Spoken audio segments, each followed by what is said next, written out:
Что если самолет летел быстрее пули и при этом нагревался до 200 градусов прямо в воздухе? Конкорд пересекал Атлантику за 3,5 часа, а его нос удлинялся на 25 сантиметров от жара во время полета. И это лишь верхушка айсберга. За 27 лет коммерческих рейсов этот самолет собрал столько невероятных фактов, что большинство из них до сих пор звучат как выдумка, но каждый из них абсолютная правда. Конкорд появился не в одной стране и не в одной голове.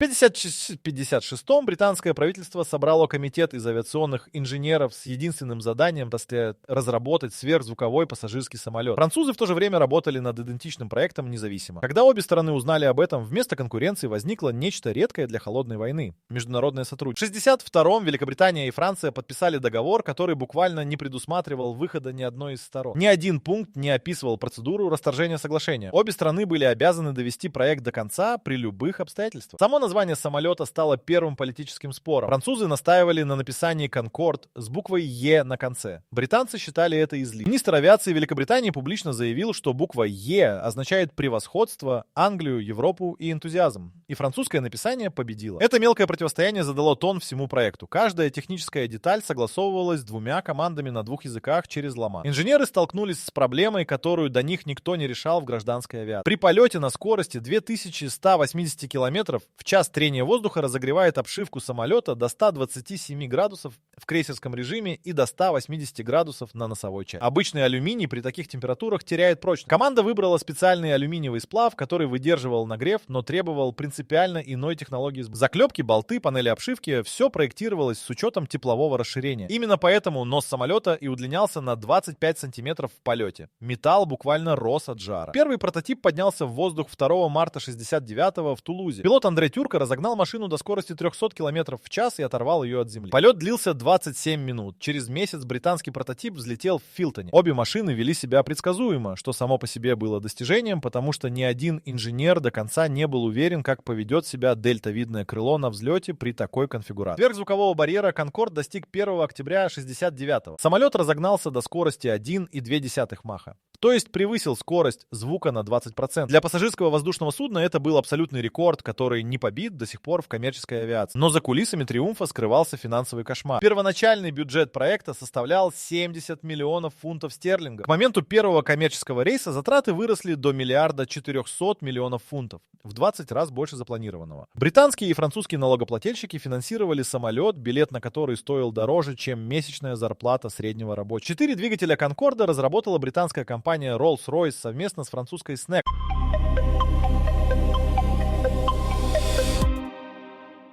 Каждый двигатель развивал тягу в 17 тысяч фунтов в обычном режиме и 38 тысяч фунтов с форсажем. Форсаж на «Конкорде» включался не только при взлете, как на военных самолетах, но и при каждом переходе через звуковой барьер. Без него самолет просто не мог разогнаться до крейсерской скорости 2,2 Мах. Именно форсаж стал главной проблемой для жителей городов под маршрутами полета. Когда «Конкорд» набирал сверхзвуковую скорость, он производил звуковой удар. Резкий хлопок, который слышался на земле как взрыв. Этот удар не был одноразовым. Самолет генерировал непрерывную звуковую волну на всем сверхзвуковом участке маршрута. Конус этой волны касался земли на полосе шириной 80 километров. Все, кто находился в этой полосе, слышали удар одновременно. Американские власти запретили «Конкорду» летать над континентальной территорией США именно из-за этого эффекта. В 1973 году Федеральное авиационное управление провело испытания над Оклахомой. В течение 6 месяцев самолеты производили по 8 звуковых ударов в день. Жители подали тысячи жалоб, сотни исков о повреждении имущества. «Конкорд» получил право летать только над океаном и снижаться до дозвуковой скорости при приближении к берегу. Сами двигатели потребляли топливо с аппетитом, который не имел аналогов в гражданской авиации. За трансатлантический перелет «Конкорд» сжигал 94 тонны керосина. «Боинг 747» на том же маршруте тратил около 70 тонн, перевозя при этом в 4 раза больше пассажиров. На одного пассажира «Конкорд» расходовал топливо в 16 раз больше, чем обычный широкофюзеляжный самолет. Чтобы справиться с тепловым расширением, инженеры придумали нестандартное решение для топливной системы. Керосин в баках «Конкорда» выполнял двойную функцию. Он не только питал двигатели, но и служил служил теплообменником. По мере нагрева обшивки топливо перекачивалось между передними и задними баками, одновременно охлаждая конструкцию и смещая центр тяжести самолета. Пилоты управляли балансировкой машины через топливные насосы. Это был обязательный элемент каждого полета, а не аварийная процедура. Воздухозаборники двигателей скрывали еще одну инженерную хитрость. На сверхзвуковой скорости воздух поступает в двигатель слишком быстро, турбина просто не успевает его переработать. Инженеры разработали систему подвижных створок внутри воздухозаборников, которые замедляли поток воздуха перед подачей в камеру сгорания. Эта система работала автоматически и делала тысячи микрорегулировок в секунду. При отказе хотя бы одного воздухозаборника самолет резко разворачивало в сторону неисправного двигателя. Экипаж имел секунды на реакцию. Ресурс каждого двигателя составлял около 6000 часов налета, после чего требовалась полная переборка. Учитывая, что «Конкорд» летал на максимальных режимах каждый рейс без исключения,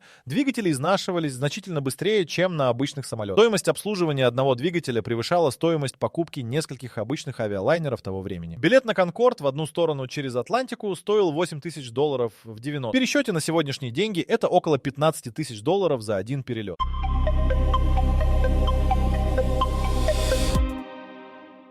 Для сравнения, билет бизнес-класса на обычный рейс того же маршрута стоил около $1200. «Конкорд» был дороже в 7 раз и при этом летел полным практически каждый рейс. Салон самолета вмещал ровно 100 человек. Это меньше, чем в большинстве региональных самолетов сегодня. Кресла располагались по 2 с каждой стороны узкого прохода, и даже по меркам 90-х годов пространство было весьма скромно. Потолок в салоне достигал высоты всего 1 метра 80 сантиметров. Высокий пассажир задевал его головой. Иллюминаторы были размером с ладонь. Конструкция фюзеляжа не допускала больших отверстий из-за нагрузок на обшивку при сверхзвуковой скорости. Но пассажиры не жаловались. Среди постоянных клиентов «Конкорда» были Элизабет Тейлор, Дэвид Боуи, Мик Джаггер, Джоан Коллинз. Певица Барбара Стрейзанд летела на «Конкорде» настолько часто, что экипаж знал ее предпочтения наизусть. Банкиры с Уолл-стрит покупали утренний рейс из Нью-Йорка в Лондон, проводили там деловые переговоры и возвращались обратно вечером того же дня. Разница во времени между Нью-Йорком и Лондоном составляет 5 часов, и «Конкорд» летел быстрее, чем двигалось время. Самолет вылетал из Лондона в 10:30 утра и прибывал в Нью-Йорк в 9:20 утра по местному времени. Формально пассажиры прилетали раньше, чем вылетели. Кормили на борту, соответственно, цене билета. Меню составляли шеф-повара ресторанов с мишленовскими звездами. Икра, омары, шампанское. Да, то есть стандартный набор на каждом рейсе. Посуда была фарфоровой, приборы серебряными. Бортпроводники проходили отдельную подготовку по этикету и сервису, сравнимую с обучением персонала 5-звездочных отелей. Один постоянный пассажир «Конкорда», да, британский бизнесмен Фред Лейкер, летал настолько регулярно, что авиакомпания British Airways выдала ему специальную карту. Некоторые пассажиры налетали на «Конкорде» более 1 000 000 миль суммарно. Клуб таких пассажиров существовал официально и насчитывал несколько десятков человек. Рок-музыкант Фил Коллинз в июле 1985 года выступил на концерте в Лондоне в рамках марафона Live Aid. Сразу после выступления сел на «Конкорд» и через 3,5 часа вышел на сцену в Филадельфии, уже на американской части того же концерта. Ни один другой вид транспорта не позволил бы это сделать физически. «Конкорд» также использовался для перевозки грузов особой важности. Человеческие органы для трансплантации доставлялись на нем через Атлантику.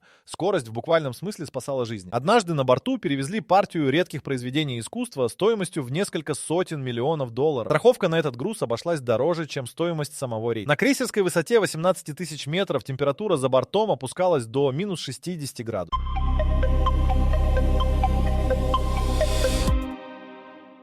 Внутри кабины пилотов в это же время лобовое стекло нагревалось до 180 градусов с внешней стороны. Разница температур между внешней и внутренней поверхностью остекления составляла почти 250 градусов на расстоянии нескольких сантиметров. Обычное авиационное стекло при таких условиях лопнуло бы мгновенно. Инженеры разработали специальное многослойное остекление толщиной в несколько сантиметров с встроенными нагревательными элементами и теплоизолирующими прослойками. Каждое стекло кабины весило около 40 килограммов. Иллюминаторы в пассажирском салоне, несмотря на свой маленький размер, были устроены аналогично. В них закачивался специальный газ между слоями, компенсирующий тепловое расширение. Пассажиры могли прикоснуться к иллюминатору во время крейсерского полета и почувствовать тепло. Стекло было заметно теплым на ощупь изнутри даже через все защитные слои. Некоторые пассажиры специально делали это, чтобы убедиться в реальности происходящего за бортом. На высоте 18 тысяч метров «Конкорд» летел выше большинства погодных явлений и выше зоны турбулентности. Небо за иллюминаторами было не голубым, а темно-фиолетовым. Пассажиры находились на границе стратосферы, где атмосфера настолько разрежена, что солнечный свет рассеивается иначе. В ясную погоду через маленькие иллюминаторы была видна кривизна земного шара. Несколько пассажиров описывали этот вид в своих воспоминаниях как самое сильное впечатление от полета. Не скорость, не сервис, а именно этот темно-фиолетовый горизонт с изгибом планеты внизу. Уровень радиации на крейсерской высоте «Конкорда» был значительно выше, чем на обычных авиалиниях. На высоте 18 тысяч метров космическое излучение проникает через атмосферу значительно интенсивнее. За один трансатлантический перелет пассажир «Конкорда» получал дозу радиации, эквивалентную примерно одному рентгеновскому снимку грудной клетки. Для редкого путешественника это было несущественно, но экипаж, совершавший по несколько рейсов в неделю, накапливал годовую норму радиационного облучения значительно быстрее, чем пилоты обычных авиалиний. Британское управление гражданской авиации установило для экипажей «Конкорда» специальный лимит налетных часов в год, меньше, чем для пилотов обычных самолетов. На борту был установлен дозиметр радиации, и при вспышках на солнце, когда радиационный фон резко возрастал, экипаж был обязан снизить высоту до 12 тысяч метров. Такое снижение происходило несколько раз в год. Сам фюзеляж во время полета буквально светился в инфракрасном диапазоне. Военные спутники фиксировали тепловой след «Конкорда» над Атлантикой как яркую точку на тепловых картах. Металл обшивки раскалялся настолько, что после посадки к самолету нельзя было прикоснуться голой рукой в течение 30 минут. Наземные техники работали в специальных перчатках при проведении послеполетного осмотра. Размеры самолета после посадки были буквально больше, чем до взлета. Тепловое расширение увеличивало длину фюзеляжа на те самые 25 сантиметров, и только через полчаса после приземления металл остывал и машина возвращалась к исходным размерам.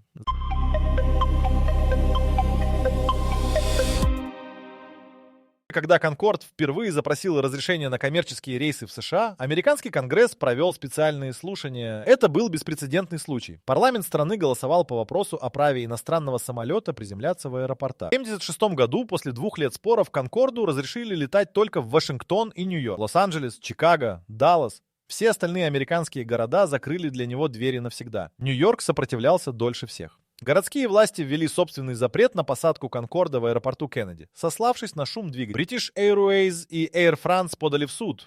Судебный процесс длился 18 месяцев. В октябре 1977-го федеральный суд постановил, что город не имеет права запрещать самолет, уже одобренный федеральными властями. «Конкорд» приземлился в Кеннеди через несколько дней после решения суда, и несколько тысяч человек пришли в аэропорт просто посмотреть на посадку. Австралия разрешила «Конкорду» выполнять чартерные рейсы, но регулярных маршрутов так и не появилось. Расстояние от Лондона до Сиднея требовало нескольких дозаправок, а сверхзвуковой полет над населенными районами был запрещен на всем маршруте. Япония закрыла свое воздушное пространство для «Конкорда» полностью, сославшись на экологические нормы. Советский Союз разрешал пролет над своей территорией только в дозвуковом режиме, что делало маршруты в Азию экономически бессмысленными. Индия поначалу разрешила рейсы Air France из Парижа в Бомбей через Бахрейн. Этот маршрут просуществовал с 1976 по 1979 год. Индийские власти закрыли его после того, как жители районов под маршрутом подали массовые жалобы на звуковые удары. За 3 года эксплуатации маршрут так и не стал прибыльным. Слишком мало пассажиров в Индии могли позволить себе цену билета. Сингапур стал одним из немногих азиатских городов, куда «Конкорд» все же летал регулярно. Рейс Лондон, Бахрейн. Сингапур выполнялся совместно British Airways и сингапурскими авиалиниями. Однако маршрут пришлось прокладывать в обход густонаселенных районов Индии и Малайзии, огибая их над океаном. Это добавляло время и топливо, и в 80-м году рейс тихо отменили. Попытка открыть маршрут в Южную Америку закончилась дипломатическим скандалом. Бразилия согласовала рейсы в Рио-де-Жанейро, но несколько стран по маршруту отказали в праве пролета над своей территорией. «Конкорду» пришлось бы лететь исключительно над Атлантическим океаном, делая крюк в 1000 километров. Проект закрыли на стадии переговоров. В итоге за 27 лет коммерческой эксплуатации «Конкорд» имел фактически один рентабельный маршрут — Лондон и Париж в Нью-Йорк. Все остальное было либо чартерными рейсами для богатых туристов, либо провальными экспериментами с новыми направлениями. Самолет, способный долететь куда угодно быстрее любого конкурента, был заперт на одной трассе через Атлантику политическими решениями и жалобами жителей на шум.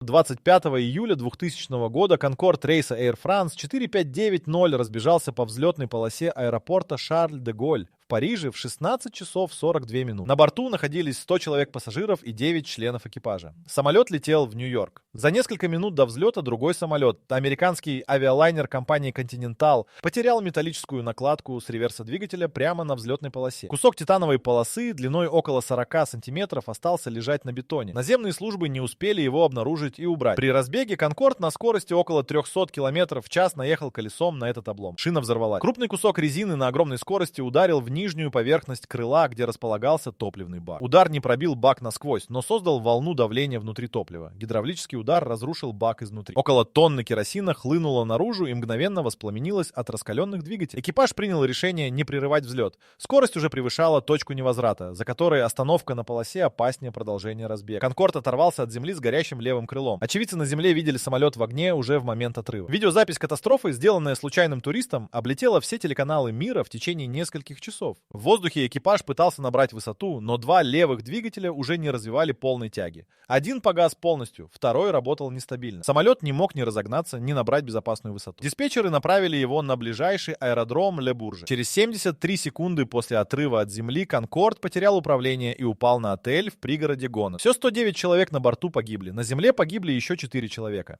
Расследование установило полную цепочку событий. Кладка двигателя самолета «Континентал», кусок шины, гидравлический удар в баке. Каждое звено этой цепи по отдельности не привело бы к катастрофе. Следователи также выяснили, что топливный бак в зоне поражения не имел защитной оболочки, хотя подобная уязвимость была известна инженерам еще за несколько лет до аварии. Французские авиационные власти выдали предписание об усилении защиты баков, но работы так и не были завершены к моменту катастрофы. Все «Конкорды» были немедленно остановлены. Сертификат летной годности отозвали на следующий день после катастрофы. Впервые за 24 года коммерческой эксплуатации самолет был полностью выведен из эксплуатации. Инженеры разработали модификации, усиленные баки с кевларовой защитой, новые шины, способные выдерживать разрушения без образования крупных фрагментов. В ноябре 2001-го «Конкорд» вернулся в небо с обновленными системами безопасности. Но что-то сломалось не только в самолете. Сломалось доверие пассажиров и экономика маршрута. Количество проданных билетов после возобновления полетов так и не вернулось к прежним показателям.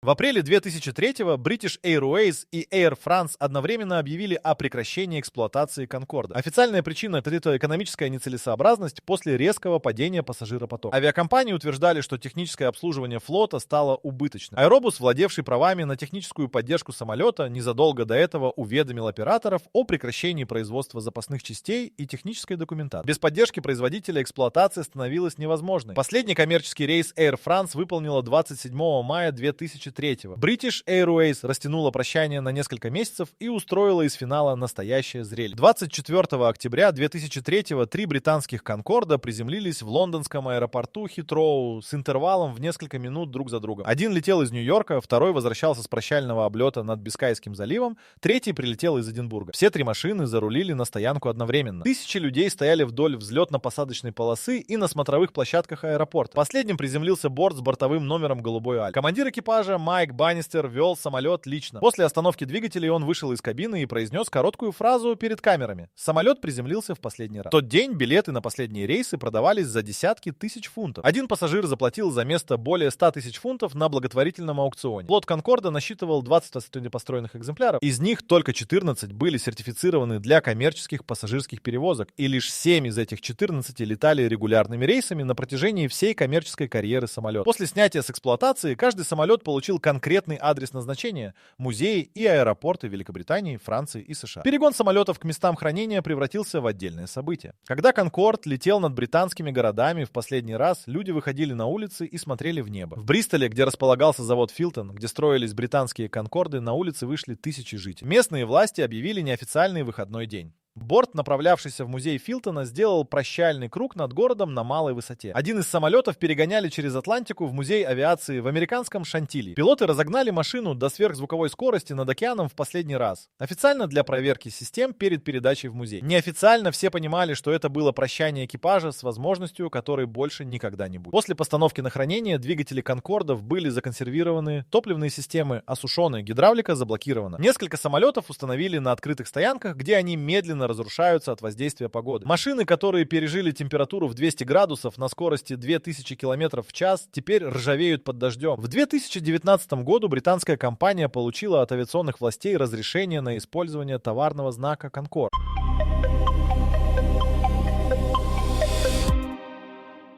Компания называлась Concord Next Gen. и заявила о намерении построить новый сверхзвуковой пассажирский самолет к 2025 году. Это была не единственная подобная заявка. Одновременно американская компания Boom Supersonic объявила о разработке самолета Overture, способного перевозить 65 пассажиров на скорости 1,7 Маха.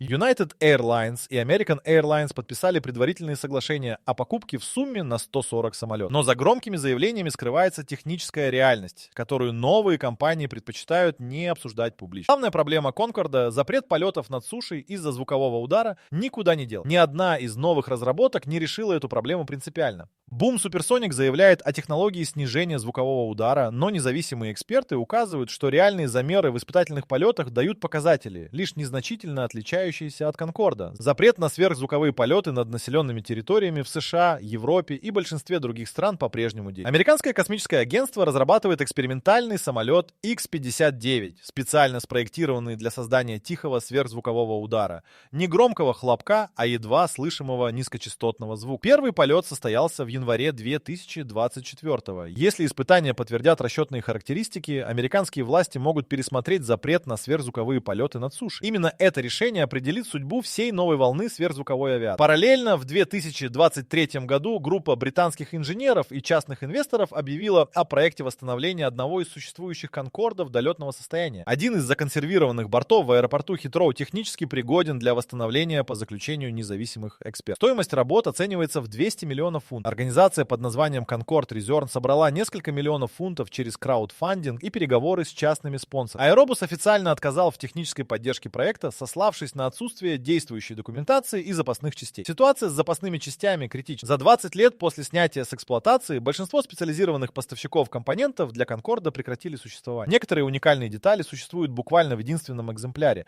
на других музейных самолетах. Восстановление одного борта фактически означало бы разборку другого на запчасти. Тем не менее, в 2024 году Boom Supersonic завершил постройку демонстрационного самолета XB-1 и выполнил первые испытательные полеты над американской пустыней. Самолет достиг сверхзвуковой скорости. Инвесторы компании вложили в проект более 200 миллионов долларов. Дата первого коммерческого рейса Овертюра официально перенесена на 2029 год, уже третий раз за историю проекта. Сверхзвуковая пассажирская авиация стоит на пороге возвращения или очередного провала. Технологии продвинулись, материалы легче, двигатели экономичнее. Вычислительные системы позволяют оптимизировать аэродинамику так, как инженеры Конкорда не могли мечтать. Но политические барьеры, экономика билетов и призрак катастрофы 2000 года никуда не исчез. За 27 лет коммерческой эксплуатации Конкорд перевез около 2,5 миллионов пассажиров.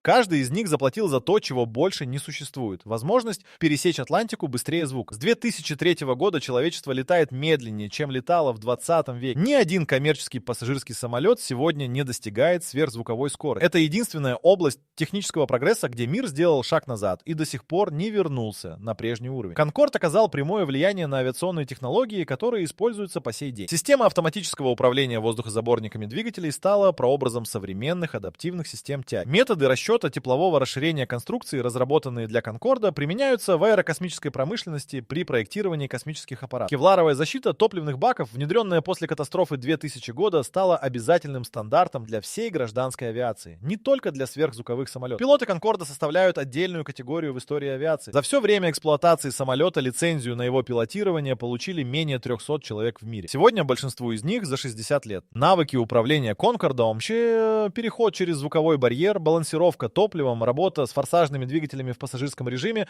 не применяются ни на одном другом воздушном судне и не передаются новым поколениям пилотов. Рекорд скорости для пассажирского самолета, установленный Конкордом, официально составляет 2,4 Маха. 2300 км в час. Этот рекорд был установлен в феврале 1976 года во время испытательного полета и до сих пор не побит в категории гражданских пассажирских воздушных судов. 48 лет прошло с момента установки рекорда, и он остается действующим. Один факт отвечает на вопрос, заданный в начале, точнее любого другого. Конкорд летел настолько быстро, что обгонял вращение Земли на трансатлантическом маршруте. Солнце для пассажиров, летевших из Лондона в Нью-Йорк, двигалось не на запад, а на восток, назад по небу. Люди, смотревшие в маленькие иллюминаторы, видели рассвет там, где только что был полдень. Земля вращается со скоростью около 1600 км в час на широте Атлантики. Конкорд летел быстрее. Пассажиры физически обгоняли время. И прилетали в Нью-Йорк раньше, чем вылетели из Лондона по часам. Этого больше не происходит ни с одним коммерческим самолетом в мире. Каждый человек, купивший билет на Конкорд, платил не просто за скорость. Он платил за то, чтобы на 3,5 часа стать единственным гражданским пассажиром в истории, летящим быстрее вращения планеты под ногами.